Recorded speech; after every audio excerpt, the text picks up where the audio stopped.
আপনাদের অনেকেই ছাত্র। আপনাকে প্রথমে পড়ালেখার কষ্টের মধ্যে দিয়ে যেতে হবে, তারপর আপনি গ্র্যাজুয়েট হওয়ার স্বস্তি লাভ করবেন, পরবর্তী ক্লাসে উত্তীর্ণ হওয়ার স্বস্তি লাভ করবেন। আপনার চাকরির জায়গায় কঠিন পরিশ্রম করতে হবে বোনাসের স্বস্তি লাভ করার পূর্বে, প্রমোশন লাভ করার পূর্বে। কষ্ট ছাড়া এসব ঘটে না। আপনাকে আগে খাদ্যাভ্যাস ঠিক করতে হবে, স্বাস্থ্যকর খাবার খেতে হবে ভালো স্বাস্থ্য লাভ করার পূর্বে। কোনো রোগীকে হয়তো আগে অপারেশনের কষ্টের মধ্যে দিয়ে যেতে হবে সুস্থ হওয়ার আনন্দ উপভোগ করার পূর্বে।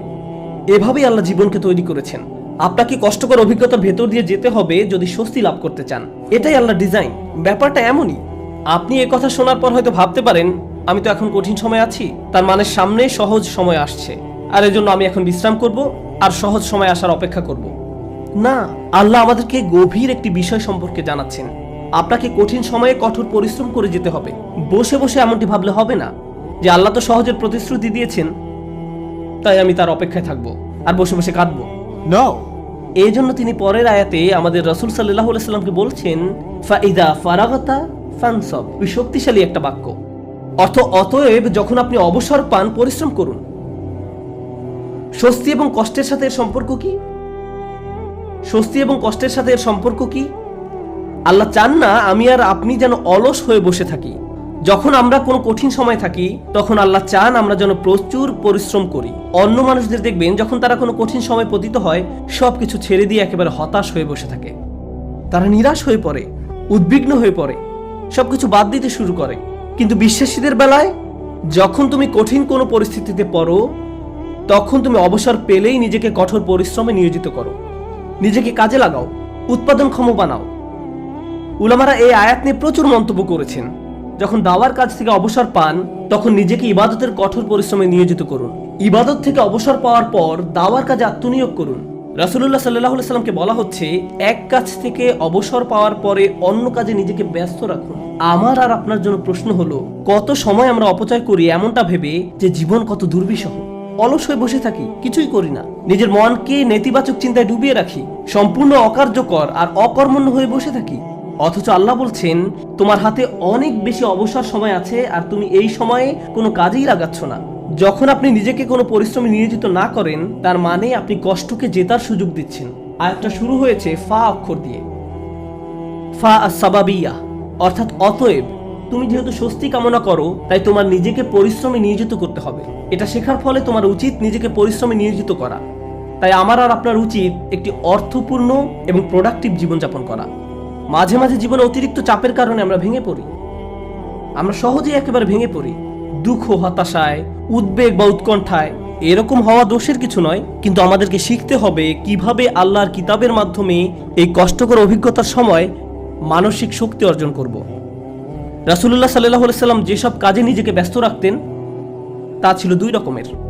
এটা মনে রাখতে চেষ্টা করুন। দুই ধরনের কাজ আছে যা আপনাকে ব্যস্ত রাখতে পারে। আমি আপনাদের জন্য তৃতীয় আরেকটি যুক্ত করব। রাসূলুল্লাহ সাল্লাল্লাহু আলাইহি সাল্লাম হয় এমন কোনো কাজে নিজেকে ব্যস্ত রাখতেন যাতে আল্লাহকে খুশি করত, অথবা তিনি এমন কোনো কাজে ব্যস্ত থাকতেন যা আল্লাহর কোনো সৃষ্টির উপকার করত। তিনি হয় শুধু আল্লাহর জন্য কিছু করতেন, নামাজ পড়া, জিকির করা, এই কাজগুলো ছিল শুধু আল্লাহর জন্য, অথবা তিনি কাউকে সাহায্য করতেন, তিনি কাউকে পথ দেখাতেন, শিক্ষা দিতেন, এমনকি তিনি মানুষকে জীবিকা উপার্জনের জন্য সাহায্য করতেন। এভাবে তিনি অন্য মানুষদের সব ধরনের সাহায্য করতেন। এখন আপনি নিজেকে প্রশ্ন করুন, এই দুই ধরনের কাজের কোনটি আপনি করছেন? আমি কি এমন কিছু করছি যা আল্লাহকে খুশি করছে, বা আমি কি এমন কিছু করছি যা কারো জীবনে স্বস্তি নিয়ে আসছে? মূলত আল্লাহ অন্য একটি সূরায় রাসূলুল্লাহ সাল্লাল্লাহু আলাইহি সাল্লামকে এই কাজগুলো সম্পর্কে বলেছেন, ফাআম্মাল ইয়াতীমা ফালা তাকহার ওয়া আম্মাস সাইলা ফালা তানহার ওয়া আম্মা বিনি'মাতি রাব্বিকা ফাহাদ্দিস। সুতরাং আপনি এতিমদের প্রতি কঠোর হবেন না, আর ভিক্ষুককে আপনি ধমক দিবেন না। কিন্তু আপনি যখন অতিরিক্ত চিন্তা করতে থাকবেন নিজের সমস্যাগুলো কতটা খারাপ, জীবনটা কেমন দুর্বিষহ, কিভাবে সবকিছু তার গতিপথ হারিয়ে ফেলছে, কোনো কিছুই কোনোদিন ঠিক হবে না, তাহলে নিজের মাঝে আপনি অতিরিক্ত ডুবে আছেন। আপনি নিজেকে নিয়েই পড়ে আছেন। এভাবে নিজেকে নিয়ে পড়ে থাকলে আল্লাহর সাহায্য আসে না। এভাবে আল্লাহর সাহায্য আসে না। আল্লাহ বলেন ওয়া ইলা রাব্বিকা ফারগাব, এবং আপনার পালনকর্তার প্রতি মনোনিবেশ করুন।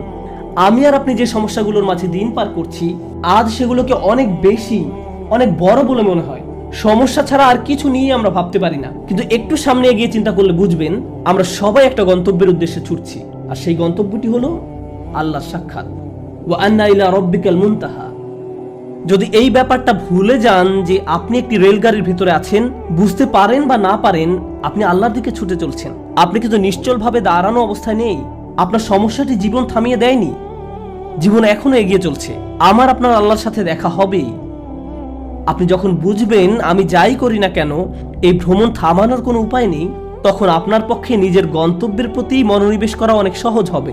এই মুহূর্তে আমি যে এলাকা অতিক্রম করছি, যে সমস্যাপূর্ণ এলাকা অতিক্রম করছি, একসময় এটা পার হয়ে যাবে, কারণ এটা আমার গন্তব্য নয়। আমার গন্তব্য হলো আল্লাহ আজ্জা ওয়া জাল্লা। এভাবে নিজের মাথায় একটা চিত্র তৈরি করুন। মনে করুন একটি পথ দিয়ে কোথাও যাচ্ছেন, আর পথিমধ্যে কোনো জায়গায় প্রচন্ড দুর্গন্ধ নাকে এসে লাগলো। যদি চলতে থাকেন গন্ধটা একসময় চলে যাবে, এটা সব সময় আপনার সাথে থাকবে না। চলতে থাকলে একসময় ভালো একটা জায়গায় এসে উপনীত হবেন। আপনাকে হয়তো ভয়ঙ্কর কোনো অঞ্চলে অতিক্রম করতে হতে পারে, আপনি চলতে থাকলে ওই অঞ্চলও পার হয়ে যাবেন। জীবনটা এমনই, আমাদেরকেও এভাবে জীবনের সমস্যাগুলো অতিক্রম করে যেতে হবে। আর আল্লাহ আজ্জা ওয়া জাল্লা বলছেন আপনার আমার জীবনের প্রতিটি ভ্রমণেরই একটি উদ্দেশ্য আছে। আমাদের নিজেদের শুধু একটি প্রশ্ন করতে হবে, আমরা কি পরিশ্রম করছি? দিন শেষে আমরা কি করছি? তৃতীয় যে ব্যাপারটি নিয়ে আজ কথা বলবো, আগে আমি বলেছিলাম মহানবী সাল্লাল্লাহু আলাইহি সাল্লাম হয় আল্লাহর সন্তুষ্টির জন্য কিছু করতেন, নতুবা তার সৃষ্টির উপকারার্থে কিছু করতেন। আর আমাদের বেলায় দিনের অধিকাংশ সময় আমরা আত্মসেবায় ব্যয় করি। অবশ্যই আমাদের বিভিন্ন জিনিসের প্রয়োজন রয়েছে, আমাদের খাবারের দরকার, পোশাক পরিচ্ছদ প্রয়োজন, চাকরি বাকরি করতে হবে, কিন্তু অবসর সময় আমি কি করি? আয়াতটি কিন্তু আপনার দিনের 24 ঘন্টা সময় নিয়ে কথা বলছে না, আয়াতটি আপনার ফ্রি সময় নিয়ে কথা বলছে। আচ্ছা ঠিক আছে, আপনার এক্ষেত্রে কিছুই করার নেই, আপনাকে ভোর 5টায় ঘুম থেকে উঠতে হয়, 6টার মধ্যে অফিসে পৌঁছতে হয়, এবং সন্ধ্যা 6টা পর্যন্ত অফিস করতে হয়, 7:30 পর্যন্ত ট্রাফিক জ্যামে আটকা থাকতে হয়। ঠিক আছে, কোনো সমস্যা নেই, আপনার কোনো অবসর নেই। কিন্তু যখন অবসর পান তখন কি করে সময় পার করেন? যখন ফ্রি থাকেন সে সময় কি করেন? আল্লাহ আপনার জীবনে সহজ সময় আনবেন কিনা তা নির্ভর করে আপনার অবসর সময় আপনি কি করেন তার উপরে। অবসর সময়ের কর্মকাণ্ড তা নির্ধারণ করবে। আপনি নিজের প্রতি সৎ থেকে আমাদেরকে প্রশ্ন করতে হবে, অবসর পেলে আমরা কি করি? আর আমাদের ছেলে মেয়েদের কিভাবে অবসর কাটাতে শেখাই? যখনই তারা একটু ফ্রি সময় পায় ভিডিও গেম খেলা শুরু করে, যখনই তারা একটু ফ্রি সময় পায় টিভি ছেড়ে দেয়। আমরা উপকারী কিছু করছি না, আমরা প্রোডাক্টিভ কিছু করছি না। একটু সময় পেলে আমরা স্বার্থপর বিনোদনে ব্যস্ত হয়ে পড়ি, স্বার্থপর ভোগবিলাসে যুক্ত হয়ে পড়ি। মাথার মধ্যে শুধু এই চিন্তাগুলো ঘুরপাক খেতে থাকে, দুপুরে কি খাবো, রাতে কি খাবো, কোন সিনেমাটা দেখবো, কিছু দেখতে চাও, কিছু খেলতে চাও। দিন রাত সারাক্ষণ শুধু বিনোদন, ভোগবিলাস আর অর্থহীন রঙ্গরসে ডুবে থাকা। আমাদের জীবন এমনই হয়ে গিয়েছে। কিভাবে এটা ফানসাব? এটা ফানসাব নয়, আল্লাহর এই নির্দেশে ফাইজা ফারাগতা ফানসাব। কোন ব্যক্তি যদি এভাবে আমোদ প্রমোদের মাঝে নিজেকে হারিয়ে ফেলে তখন কি হবে জানেন? এগুলো তার জীবনকে আরো কঠিন করে তুলবে। আমি বলছি না আপনি কোনো কিছু খেলতে পারবেন না বা কোনো ধরনের বিনোদন করতে পারবেন না। আমি জানি এটা গ্রীষ্মের সময়, স্কুল ছুটির কারণে বাচ্চারা এখন খেলাধুলা করতে চায়, এটা ঠিক আছে, কিন্তু তাদেরকে একই সাথে শেখাতে হবে কিভাবে সময়ের উত্তম ব্যবহার করতে হয়। তারা এটা শিখতে পারবে না যদি তারা আপনার কাছ থেকে না শেখে। আমরা যদি অবসর সময় পেলেই অপচয় করা শুরু করি, অর্থহীন কাজে নষ্ট করে ফেলি, উপকারী কোনো কাজে সময় ব্যয় না করি, তাহলে তারাও এই অভ্যাস আমাদের কাছ থেকে আয়ত্ত করবে। আমরা দৃষ্টান্ত রেখে যাচ্ছি, আমরা আমাদের আচার আচরণকে তাদের জন্য অনুকরণীয় হিসেবে উপস্থাপন করছি। আমরা এই আয়াত অনুযায়ী জীবনযাপন করলে তারা প্রশ্ন করবে, কেন তুমি সারাক্ষণ ব্যস্ত থাকো? কেন আমরা সব সময় কাউকে না কাউকে সাহায্য করি? আমরা এতবার মসজিদে কেন যাই? আমরা সারাক্ষণ এটা ওটা শিখছি কেন? আমাদের অবসর কোথায়? ফাইদা ফারাগতা ফানসাব, অর্থাৎ অতএব যখন অবসর পান পরিশ্রম করুন। فإن مع العسر يسرا إن مع العسر يسرا فإذا فرغت فانصب وإلى ربك فارغب। নিশ্চয়ই কষ্টের সাথে স্বস্তি রয়েছে। এই নির্দেশগুলো আল্লাহ আমাদের মহানবী সাল্লাল্লাহু আলাইহি সাল্লামকে প্রদান করেছিলেন। এই বিষয়গুলোর উপর ফোকাস করতে তাকে নির্দেশ দেওয়া হয়েছিল সাল্লাল্লাহু আলাইহি সাল্লাম। আমরা যদি আমাদের জীবনকে উন্নত করতে চাই, আমাদেরকেও এই শিক্ষাগুলো নিজেদের জীবনে বাস্তবায়ন করতে হবে। আমাদের সবারই জীবনে কোনো না কোনো সমস্যা রয়েছে। একটি সমস্যার সবচেয়ে বড় কঠিন দিক কোনটি? সমস্যার বাহ্যিক দিক মোকাবেলা করা সবচেয়ে কঠিন নয়, সবচেয়ে কষ্টকর ব্যাপারটি ঘটে আমাদের হৃদয়ে। সবচেয়ে দুরূহ ব্যাপার হলো সমস্যার সময় আমার অনুভূতি নিয়ন্ত্রণ করা। এটা আমাকে পুরোপুরি অসার, নিস্তেজ বানিয়ে দেয়। এখন সূরাটির দিকে লক্ষ্য করুন। প্রথমে যে স্বস্তি আল্লাহ আমাদের রাসূল সাল্লাল্লাহু আলাইহি সাল্লামকে প্রদান করেন, আলাম নাশরাহ লাকা সাদরাক, হে নবী আমি কি তোমার বক্ষদেশ প্রসারিত করে দেইনি? আমি তোমাকে প্রশান্তি দান করেছি। এখন মানুষ যখন শুনতে পায় আল্লাহ সুবহানাহু ওয়া তাআলা মহানবী সাল্লাল্লাহু আলাইহি সাল্লামকে মানসিক প্রশান্তি দান করেছেন, একজন মানুষের জন্য সম্ভাব্য সবচেয়ে যাতনাদায়ক সময়েও তিনি মানসিক দিক থেকে প্রশান্তিতে ছিলেন। ফাইদা ফারাগতা ফানসাব ওয়া ইলা রাব্বিকা ফারগাব।